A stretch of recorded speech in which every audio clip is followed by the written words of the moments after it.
అధికారి, మన సిస్టము, మన ప్రభుత్వము. మన ప్రభుత్వం అంటే అందరికీ సిస్టమ్. అందులో మన వర్గాలకు సంబంధించిన ప్రతినిధులు వారిని ఒక మాట గౌరవంగా అడగాల్సింది ఏంటంటే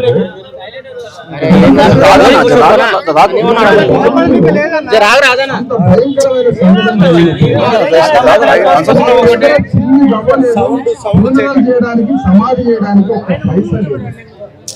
ఉండడానికి ఆ రాత్రి ఎక్కడ ఆశయం ఉండాలో కూడా తెలియని ఆ అర్ధరాత్రి దుస్థితిలో ఆర్టీఓ గారు మా దగ్గరకు వచ్చి ఎందుకు ఒక చిన్న సహాయం చేయడానికి రాలేదు, ఎందుకు ఎంఆర్ఓ రాలేదు? మొదటగా ఒక 10,000 రూపాయలు ఫస్ట్ ఇచ్చి ఎంఆర్ఓ ఆర్టీఓ దగ్గర ఉన్న అధికారులతో ఫస్ట్ ఒక 10,000 రూపాయలు ఇచ్చి శవాన్ని దానం చేయమని పూర్ణవేలు ఖర్చులు ఇస్తారు. ఆ పని ఆర్టీఓ గారు మొన్నటి నుంచి 24 గంటలు శవం ఈ ఎంఆర్ఓ ఆర్టీఓ మన ఉండొచ్చు. ఎందుకు రాలేదు ఆర్టీఓ గారు? ఎందుకు శవాన్ని పట్టుకొని విజయ్ గారు 50-60 అలా శవాన్ని పొందబెట్టడానికి పోవాలి కాదు. శవాన్ని పట్టుకొని 24 గంటలు ఈ రోడ్ల మీద కూర్చొని ఎక్కడికి పోవాలని అడిగింది పోలీసులు. ఈ శవాన్ని పట్టుకొని ఈ రాత్రి ఎట్లా పొందబెట్టడానికి లేదు, ఆ ఇంట్లో కరెంట్ లేదు, ఆడికి పోవాలని లాస్ట్ హాస్పిటల్ తీసుకుపోయి హాస్పిటల్. ఆ రోజు ఎంఆర్ఓ గాని ఆర్టీఓ గాని ఒకళ్ళు డెత్ అయినప్పుడు డెత్ అయిన బాడీ దగ్గరికి ఆర్టీఓకి ఎంఆర్ఓ కొన్ని డ్యూటీస్ ఉంటాయి. ఆ శవం ఎక్కడి నుంచి ఏ ఊరు, వాళ్ళ ఖర్చులు ఉన్నాయా లేవా, వాళ్ళ ఫ్యూనరల్ ఖర్చులకి కదా, మీరు ఎందుకు రాలేదు అనేది దాని మీద మీ వివరణ కావాలని అడుగుతున్నాను. అందుకోసం ఇప్పటిదాకా మీకోసం వెయిట్ చేశాను. యాక్చువల్లీ 19th రోజు నేను లీవ్ పెట్టాను సార్. 24th వరకు 19th నేను హైదరాబాద్లో చూసినా సార్, వాట్సాప్ లో చూసినా, యూట్యూబ్ లో అన్ని వచ్చింది. అందుకే నేను లీవ్ క్యాన్సిల్ చేసుకుని ఇమీడియట్లీ ఆదిలాబాద్ నుంచి ఇక్కడ రావాలంటే 2 days టైం.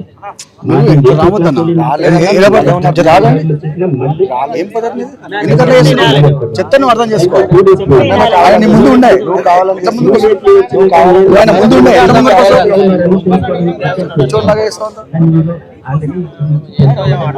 అందరం మందికి వచ్చినావా?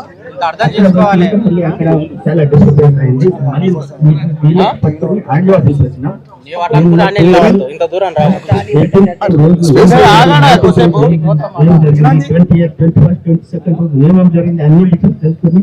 మన ఫోటోలు సమస్య సాల్వ్ సబ్మిట్ చేసినాం.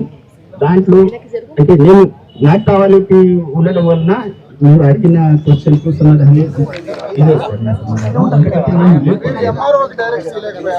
ఎంఆర్ గారు కూడా సండే ఉండటం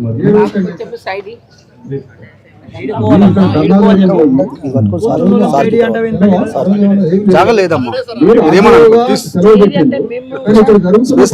మీ స్టాఫ్ తోటి కాంటాక్ట్ లో ఉంది. ఇమీడియట్ గా ఎంఆర్ఓ గారు పోయి ఆ చనిపోయిన బాడీ దగ్గరికి, ఆ ఫ్యామిలీ దగ్గరికి పోయి ఏం చేయాలో మనం వంతుగా మీ అధికారాలతో ఎంఆర్ఓ చెప్పారా? ఎందుకు కారణం ఏంటి? ఎందుకు రాలేదో చెప్పండి.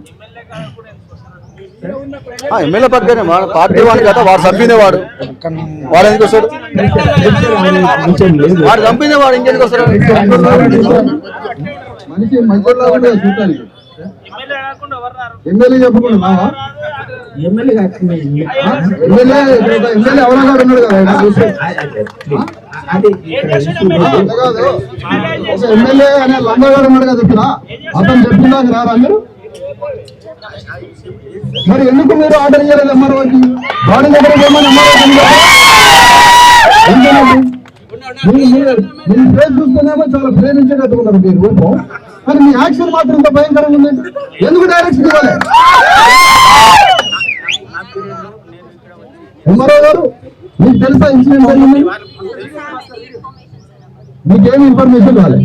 మీకు పోలీస్ స్టేషన్ కి ఎలాంటి సంబంధం లేదు? ఏడు డిఎస్పీ గారు సిఐ గారు రమ్మని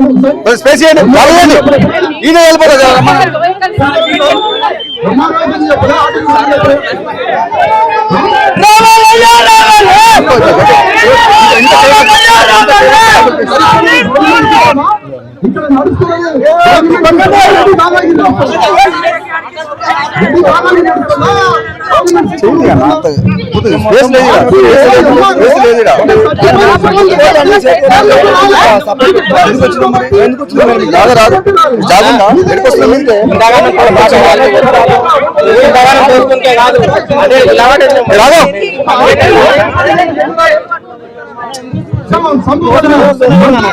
దగ్గరికి హత్య కాయబడినటువంటి శవం దగ్గరికి ఒక ఆర్టీఓ వచ్చి అమ్మాయికి 10,000 రూపాయలు ఉంచుకో, ఆ పునరావాసం కాను శవాన్ని తగలబెట్టడానికి ఏదుకో ఈ 10,000 రూపాయలు ఉంచని నీకు అవకాశం ఉందిగా, డబ్బులు ఇచ్చే అవకాశం నీకు జీవో కూడా ఉందిగా, తిండే జీవో ఉందిగా, ఒక ఆర్టీఓ చేయాలి కదా.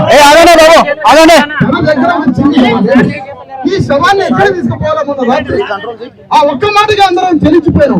సార్ ఈ శవాన్ని తీసుకొని ఇంటికి పోలేదు సార్ ఈ అర్ధరాత్రి పూట, మీరు ఎట్లా పోవాలి అని అంటే ప్లేస్ లేక స్థలం లేక పోలీస్ స్టేషన్ లో వద్దంటాడు డిఎస్పీ.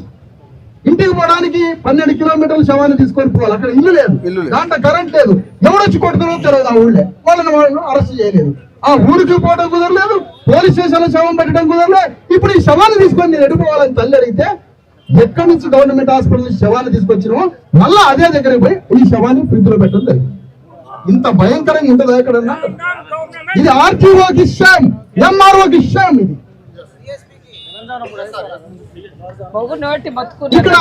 ఇక్కడ ఎమ్మెల్యే మీ రాజ్యాన్ని కొనసాగిస్తున్నావు. మీ ఎమ్మెల్యే కొనసాగించినప్పుడు మీ ఊళ్ళో ఉన్న రెడ్ల వైపు కొందరు రెడ్ల వైపు వారు బాధితులైనటువంటి బీసీఎస్ఎస్ల పక్షాన ఎమ్మెల్యే అంటే ఎమ్మెల్యే దీనికి చెప్పాలా, ఆర్టీఓకి చెప్పాలి లేదా ఎంఆర్ఓకి చెప్పాలా. ఎమ్మెల్యే నుంచి డైరెక్షన్ లేని ఆర్టీఓ కదలడం, ఒకవేళ కాదని నేను అట్లా చేయించేవాడిని కాదని మీరు అంటే, మీరు ఆ మాట అంటే మీరు ఎందుకు రాలేదని నేను అడుగుతాను. అంటే మీరు ఎంఆర్ఓ చెప్పాలా, ఎంఆర్ఓ ఇక్కడికి రాలే. నేను పోలీసు వాళ్ళని అడిగినా తల వంచుకొని మౌనంగా ఉంటాను, ఆర్టీఓని అడిగినా తల వంచుకొని మౌనంగా ఉంటాను. మీ దగ్గర సమాధానం ఎందుకు లేదు సార్? నో, మీ దగ్గర ఆన్సర్ ఉందా అంటున్నా. ఏమింది మీరు ఎంఆర్ఓకి ఎందుకు చెప్పలే అంటే మీరు ఒకటి నాకు తెలవదు అన్నారు ఎంఆర్ఓ గారు. ఒక మనిషి చచ్చిపోయిన సంగతి ఒక ఎంఆర్ఓకి తెలవదంటే మీ పోస్ట్ దేనికి మేడం? మీ ఎంఆర్ఓ పోస్ట్ మీ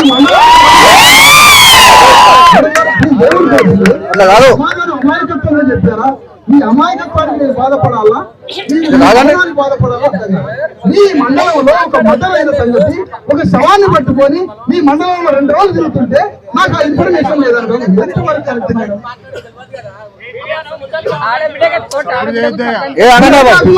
మీరు వ్యక్తిగతంగా మీ పట్ల మాకు ఎంతో సానుభూతి మా వర్గాలే, కానీ ఏ సిస్టమ్ లో ఉండి పని చేస్తున్నాం మనం?